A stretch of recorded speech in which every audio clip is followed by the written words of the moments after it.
안녕하세요. 다락방지기 애나입니다. 한 장의 풍경 사진에 이끌려 여행지를 선택하기도 하는 것처럼 그저 제목과 표지에 이끌려 책을 뽑아들기도 하는데요. 오늘 소개해드릴 이 책, 티베트 스님의 노프라블럼이 바로 그랬습니다. 노프라블럼.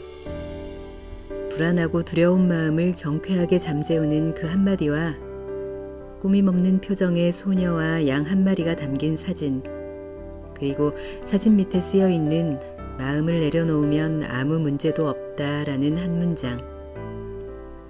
그렇게 이 책의 핵심이 책 표지에 압축되어 담겨 있었습니다. 우리는 태어나면서부터 육체적인 몸이 자기 자신이라는 관념에 길들여지고 그로 인해 사회가 정한 기준에 얽매이게 되는데요. 저자인 아남 툭테는 이러한 나는 가짜라고 말합니다. 진짜 나를 깨달으려면 가짜인 나를 내려놓아야 하고 자아를 내려놓으면 그 어떤 문제도 없다는 것을 책 전반에 걸쳐 전하고 있는데요. 그것을 알아가는 것이 곧 깨달음으로 가는 길이고 깨달음으로 가는 방법은 명상, 즉 긴장과 집착을 내려놓는 것이라고 말합니다. 저자 아남 툭텐 린포체는 티베트에서 태어나 여러 스승들 밑에서 수행에 전념했는데요. 1990년대에 미국으로 건너간 뒤 캘리포니아에 다르마타 재단을 설립해 가르침을 이어나가고 있습니다. 또 그간 우리나라에도 여러 차례 방문해 대중들에게 강연을 하기도 했습니다.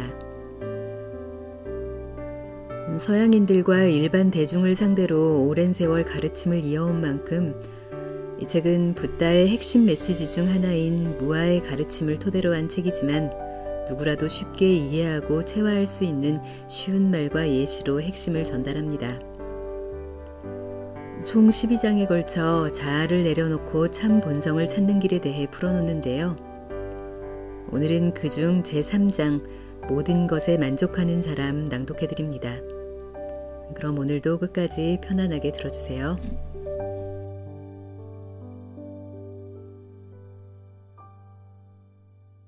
스스로 그것을 인정하든 인정하지 않든 우리는 모두 행복해지고 싶어 합니다. 종교를 가지거나 수행하는 것도 결국은 행복해지기 위한 일입니다.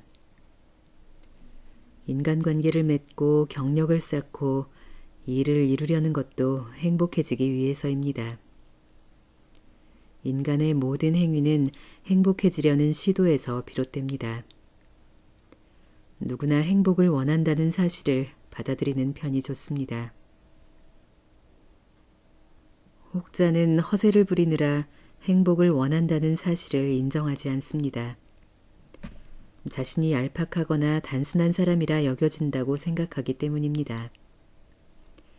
구도자라면 적어도 평범한 행복보다 깨달음 같은 고상한 것을 원해야 한다고 생각합니다.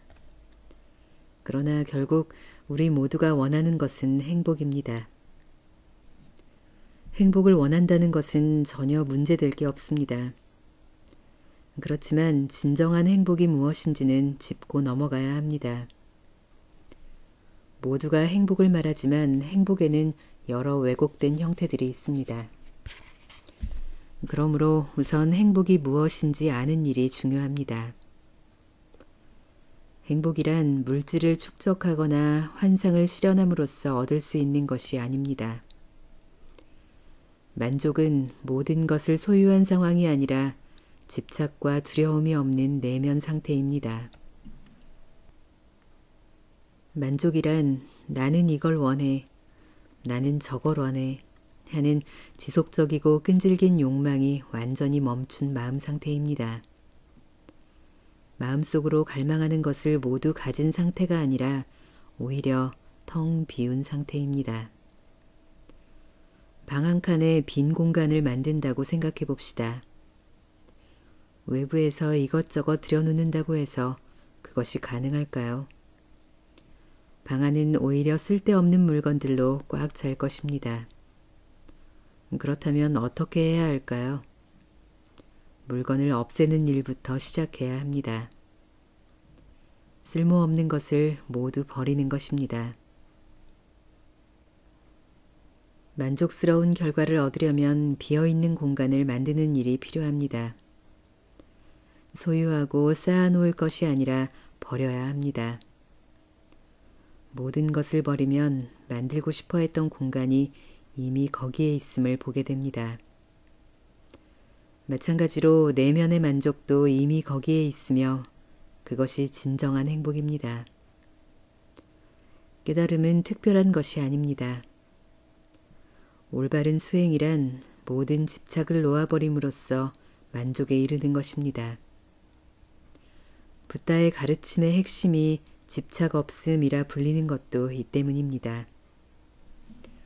붓다는 다르마를 집착 없음의 길이라고까지 정의했습니다. 그러나 모든 것을 단념하는 것과 모든 것에 대한 집착을 단념하는 것에는 큰 차이가 있습니다. 모든 것을 단념하려고 애쓸 필요는 없습니다. 가능하지도 않습니다. 사람이 어떻게 모든 것을 단념할 수 있겠습니까? 단념할 수 없는 많은 것들이 있습니다. 살아가는데 기본이 되는 것들은 확실히 단념할 수 없습니다. 우리에게는 의식주가 필요합니다. 의식주 가운데 어느 것 하나도 포기하지 못합니다. 당연합니다. 나는 여행할 때면 가능한 한 작은 여행 가방을 가져가려고 합니다. 추릴 대로 추려 짐을 아주 적게 꾸리려고 애씁니다. 그러기 위해 가방에 들어갈 물건을 꼼꼼히 점검합니다. 예를 들면 칫솔, 이것은 꼭 가져가야 합니다. 치약, 필요합니다. 놓아두고 갈 것이 하나도 없다고 생각될 때도 있습니다. 물건에 대한 집착을 버리는 과정도 이와 같습니다. 다시 말해 어떤 것도 단념할 필요가 없습니다. 우리가 가야 할 길은 집착 없는 마음의 근원으로 돌아가는 길입니다. 대단히 모순되는 듯한 이야기입니다. 하지만 마음이 집착을 뛰어넘는 방법을 알고 있다면 말이 되는 이야기입니다. 만약 모른다면 이해가 안 될 것입니다. 옛 인도의 왕 인드라보디의 이야기가 있습니다. 어느 날 이 왕이 붓다에게 가서 묻습니다. 저는 해탈하고 싶습니다. 어떻게 해야 할까요? 붓다가 대답했습니다. 당장 승려가 되어 모든 것을 포기하십시오. 인드라보디 왕은 온갖 좋은 것을 즐기고 산 사람이었기에 모든 것을 포기하고 수행승이 될 준비가 되어 있지 않았습니다. 그는 아무것도 포기하지 않아도 되는 해탈의 길을 알려달라고 다시 묻습니다. 그러자 붓다는 아무것도 포기하지 않고도 깨달음을 얻는 길을 알려주었다고 합니다. 수행의 핵심은 마음속에서 모든 것을 놓아버리는 것입니다. 이는 매우 까다로운 일이기에 특별한 이해가 필요합니다. 세상 모든 것을 가지면서 그 어느 것에도 집착하지 않을 수 있습니다. 아이스크림을 먹으면서도 그것에 집착하지 않을 수 있습니다. 그것이 어떻게 가능할까요? 딸기 아이스크림을 먹으면서 우리는 거기에 집착합니다. 더 먹고 싶어 합니다. 집착할수록 더 먹고 싶어지지만 건강에 해롭습니다. 계속 먹다가는 영영 딸기 아이스크림을 먹지 못하게 될 수 있습니다. 무언가에 집착하면 좀 더 가져야겠다는 생각이 듭니다. 딸기 아이스크림을 좀 더 먹지 않으면 성에 차지 않습니다. 그 아이스크림 맛이 자꾸 떠오르고 때로는 이 먹을거리를 우울증과 싸우는 도구로 이용하기도 합니다. 이 문제는 대단한 도전이 될 수 있습니다. 우리는 모든 것을 가질 수 있습니다. 어느 것도 단념하지 않으면서 어느 것에도 집착하지 않을 수 있는 것입니다. 집착 없는 마음이야말로 자유인이 되는 유일한 길임을 기억하십시오. 다른 길은 없습니다. 그 길을 어떻게 가는가는 절대적으로 자신에게 달려 있습니다. 수백 가지 방법이 가능합니다. 사람들은 수행자가 모든 것을 포기하는 것을 대단한 일로 여기지만 그것은 집착을 멈추는 나름의 방법일 뿐입니다. 어떤 경우 그 어느 것도 포기하지 않을 수 있습니다. 인드라보디 왕처럼 우리는 지금껏 간직해온 모든 것을 그대로 유지하려 합니다. 직업, 재산, 삶의 방식, 지위, 관계, 앞날의 계획 등을. 그럴 수 있습니다. 붓다의 가르침의 핵심을 이해한다면 모든 것에 대한 강박관념이나 이를 자신과 동일시하려는 생각을 놓아버림으로써 집착 없는 마음을 실현할 수 있습니다. 요점만 정리하겠습니다. 모두가 집착 없는 마음에 이르는 가장 효과적인 방법은 무엇인가? 탐닉이나 금욕이라는 양극단에 치우치지 않고 조화로운 길을 가고자 한다면 어떻게 해야 하는가?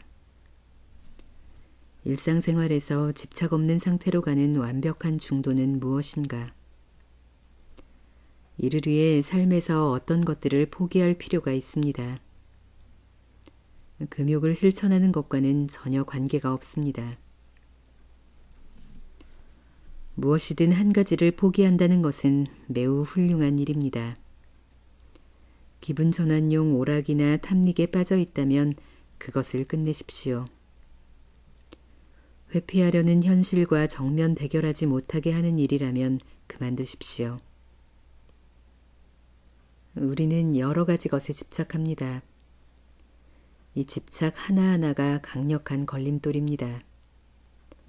질병을 치료하려면 제대로 된 진단이 필요하듯이 그 집착을 제대로 알아야만 합니다. 그렇다면 왜 집착을 놓아야 할까요? 그것이 궁극적인 행복으로 가는 유일한 길이기 때문입니다. 물론 자아가 이런 생각을 그 즉시 옳은 것으로 받아들이지는 않습니다. 우리의 자아는 무언가를 성취하고 축적하는 것을 행복이라 정의합니다. 집착의 주된 원인은 자아를 독립된 것으로 보기 때문입니다. 그렇기에 자신을 규정하는 방편으로서 물건에 쉽게 집착하는 것입니다. 관념이나 개념에 집착하는 것도 그것이 어떤 면에서 우리를 규정하기 때문입니다. 구도의 길에서 사람들은 종종 온갖 기이하고 신성한 개념에 집착하여 이 광활하고 신비로운 우주 속에서 그 의미를 찾으려고 합니다. 평범한 일상 속에서도 감각적 쾌락과 오락거리에 집착합니다. 여러 가지 이유가 있을 수 있겠지만 가장 확실한 것은 심리적인 편안함을 얻고 기분 전환을 하기 위함일 것입니다. 그러므로 우리는 진실하고 솔직하게 바라보아야 합니다. 습관이나 탐닉 혹은 집착을 무언가를 회피하기 위한 수단으로 쓰고 있는 것은 아닌지 정확히 살펴야 합니다. 마음의 고통을 피하고자 써온 방법이 무엇인지를 알게 되면 매우 놀라울 수도 있습니다. 때로는 삶 속의 극히 단순한 행동이나 활동조차도 마주하고 싶지 않은 것을 피하는 방패로 사용될 수 있습니다. 예를 들어 텔레비전 시청은 아주 좋은 오락거리가 됩니다. 그것이 옳지 못한 일이라는 이야기가 아닙니다. 훌륭한 프로그램도 있습니다. 다만 사람들이 자신의 현실, 그늘, 마음속의 슬픔이나 외로움과 마주하기를 피하고 정신을 딴 데 파는 방법으로 텔레비전 시청을 택하는 경우가 많다는 것이 문제입니다. 오랫동안 텔레비전을 보아왔다면 하루 이틀 정도 텔레비전을 보지 않는 것은 얼마든지 도전할 만한 일이라고 생각할 수도 있습니다. 그런데 막상 해보면 그 일은 생각보다 힘이 듭니다. 사람에 따라서는 공황 상태에까지 이를 수 있습니다. 그리고 텔레비전이 없는 심심한 상태를 견디지 못한다는 사실을 알게 됩니다. 집착 없는 마음의 지혜를 불러오는 방법으로 삶의 방식과 습관을 주의 깊게 점검하기를 권합니다. 일상적인 활동을 점검하면 스스로와 마주치는 것을 피하기 위해 습관적으로 취하는 행동을 많이 찾아낼 수 있을 것입니다.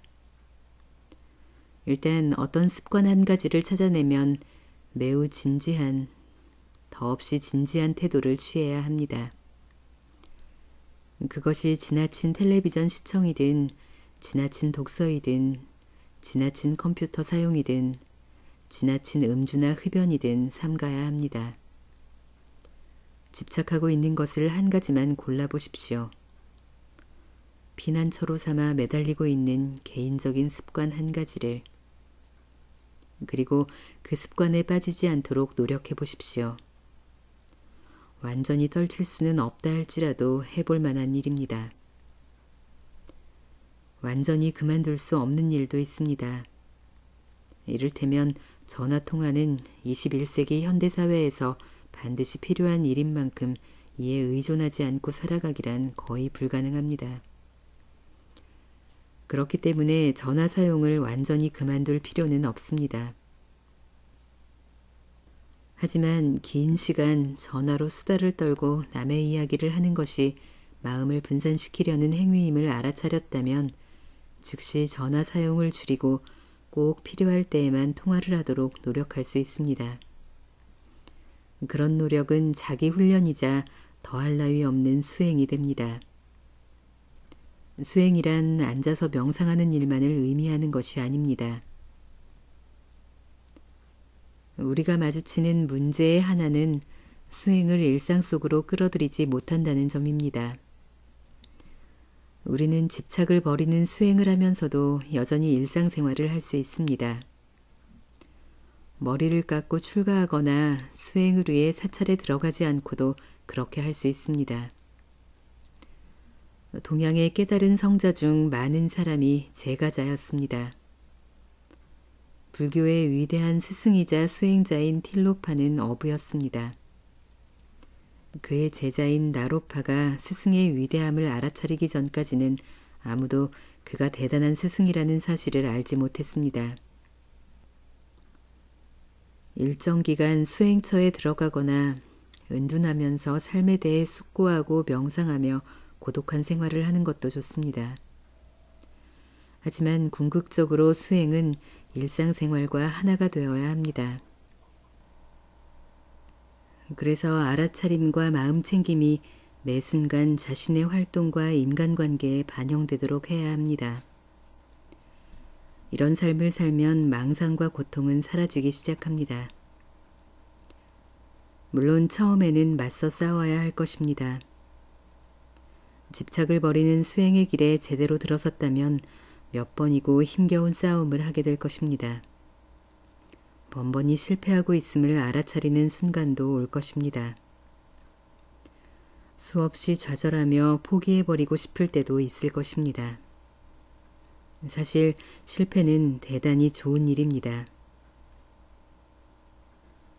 더 이상 내려갈 곳이 없을 때까지 내려가 보는 일이기 때문입니다. 왜 다시 실패할까봐 두려워합니까? 우리는 너무도 무참히 실패한 나머지 스스로가 누구인지를 잊고 말았습니다. 참 본성과 하나 되는 법도 잊었습니다. 자신이 누구인지에 대한 인식을 상실했다는 것은 실패 중에서도 가장 큰 실패입니다. 자신의 참 본성과 하나 되지 못하는 것에 비하면 다른 어떤 일도 비극이나 심각한 실패라 볼 수 없습니다. 인간은 이미 이 실패를 경험했고 그러므로 진정한 실패란 두 번 다시 있을 수 없는 것입니다. 일자리를 잃었어. 실패한 거야. 시험에 통과하지 못했어. 이번에도 실패했어. 인간관계가 엉망이야. 또 실패했네. 명상을 한다고 앉아도 온통 잡생각뿐이야. 실패했어. 난 내가 그리던 삶을 살지 못했어. 내 이상에 맞는 삶을 살 능력이 없어. 난 실패했어. 이런 생각들은 모두 개념일 뿐입니다. 진정한 실패란 다른 것이 아닙니다. 자신의 참 본성과 하나된 상태를 상실하는 것입니다. 그 이상의 실패란 없습니다. 그 밖의 것은 그저 관념이요 지각작용일 따름입니다. 물론 실패했다는 헛생각에 언제까지고 빠져서 날마다 스스로를 괴롭히며 살 수도 있습니다. 우리가 마주치는 도전 중에서 가장 큰 것이 바로 마음입니다. 마음은 지독히 파괴적일 수 있고 위험할 수도 있습니다. 자신의 가장 큰 적은 마음인지도 모릅니다. 마음이 깨닫지 못한 상태인 채로 현실을 자각하고 사는 편을 택할 때 특히 그러합니다. 아무리 호의호식하고 멋진 인생을 산다 한들 그런 상태로 현실을 지각하는 한 만족은 없을 것입니다. 다시 한번 이야기합니다. 실패는 단순히 개념에 지나지 않습니다. 번번이 실패해도 괜찮습니다. 사실 실패할 때마다 스스로에게 초콜릿 하나씩을 상으로 주어야 마땅합니다. 실패와 만회에 대한 일반적인 생각을 뒤집을 수 있습니다. 실패하면 안 된다는 법이 어디 있습니까? 처음부터 이미 실패한 상태였는데 또 실패한들 무슨 상관입니까? 명상 수행을 해나가다 보면 바람과 두려움에 대한 강한 집착이 완전히 사라지는 단계가 있습니다. 그런 집착이 사라진 자리에 들어서는 것은 자신감과 이 길에 대한 확신입니다. 이 순간부터는 두려움, 공포, 고독, 절망 같은 위급 상황을 만나더라도 내적 평정심이 완전히 상실되는 법이 없습니다. 명상을 통해 집착을 버리고 마음을 챙기는 수행을 계속해가면 평정심은 큰 산처럼 우뚝하게 항상 거기에 있을 것입니다. 산은 지진이나 태풍이 와도 천둥번개가 쳐도 흔들림이 없습니다. 마찬가지로 마음 밖이나 마음 안에서 어떤 일이 벌어지든 우리는 산처럼 차분히 알아차릴 수 있습니다. 그래서 더 이상 스스로를 어떤 조건으로 규정하지 않게 됩니다. 조건으로 자신을 규정하면 지속적인 행복감이나 내면의 만족감을 느낄 수 없습니다. 일시적으로 행복했다가도 다음 순간 불행합니다. 깨어있다고 생각되다가도 다음 순간 그렇지 못합니다. 활짝 갯날처럼 쾌청하다가도 어느새 갑자기 흐리고 우울해집니다. 우리의 의식은 슬픔과 행복, 기쁨과 우울, 고통과 쾌락 사이를 변덕스럽게 왔다 갔다 합니다. 마음은 늘 양극단 사이를 오가며 흔들립니다. 또 하나의 단계가 있습니다. 평정심의 단계입니다. 우리 마음은 이 단계에 접근하면 이렇게 말합니다. 이거 정말 따분한데 여기서 빠져나가자. 그러고는 또 다른 극단적인 정서나 감정 속으로 빠져들곤 합니다. 그러나 이때 우리는 조건들, 이를테면 행복과 고통의 조건이나 분리와 결합의 조건 같은 것과 자신을 동일시하게 됩니다. 조건과 자신을 동일시하면 언제나 슬픔과 혼란에 좌지우지되며 영원히 변치 않는 자유의 근원을 상실하게 됩니다. 모든 신비주의 가르침의 기본 전제는 무엇입니까? 우리 모두에게는 고귀한 본성이 이미 갖추어져 있다는 것입니다. 불교에서는 이를 불성이라 부릅니다. 스스로를 외부 조건들과 더 이상 동일시하지 않게 될 때 평정심의 영역에 들어서는 것입니다. 이때 우리는 자신의 참 본성과 하나가 됩니다. 그 본성은 그 자체로서 고귀하고 완전하며 파괴할 수 없습니다. 불성은 삶에서 지금 일어나는 일에 결코 손상되지 않습니다. 질병 같은 조건에 의해 상처나지도 않으며 내쳐지지도 않고 사라지지도 않습니다. 외부의 어떤 것도 불성을 훼손할 수 없습니다. 불성은 다이아몬드와 같습니다. 다이아몬드는 소중하고 완벽하고 숭고하며 아름답고 파괴할 수 없는 것의 상징입니다. 그 무엇에 의해서도 손상되지 않습니다. 매 순간 우리는 절대적으로 완벽합니다. 참 본성은 파괴될 수 없는 것이기 때문입니다.